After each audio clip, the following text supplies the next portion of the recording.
No one would have believed in the last years of the 19th century that this world was being watched keenly and closely by intelligences greater than man's and yet as mortal as his own. That as men busied themselves about their various concerns, they were being scrutinized and studied, perhaps almost as narrowly as a man with a microscope might scrutinize the transient creatures that swarm and multiply in a drop of water. With infinite complacency, men went to and fro over this globe about their little affairs, serene in their assurance of their empire over matter. It is possible that the infusoria under the microscope do the same.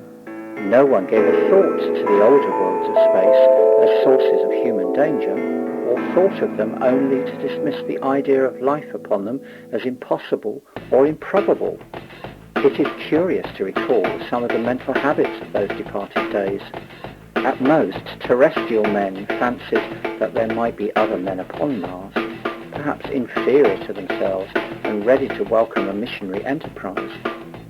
Yet across the gulf of space, minds that are to our minds as ours are to those of the beasts that perish, intellect vast and cruel and unsympathetic, regarded this earth with envious eyes and slowly and surely drew their plans against us. And early in the 20th century came the Great Disillusionment. The planet Mars, I scarcely need to remind the reader, revolves about the Sun at a mean distance of 140 million miles, and the light and heat it receives from the Sun is barely half of that received by this world.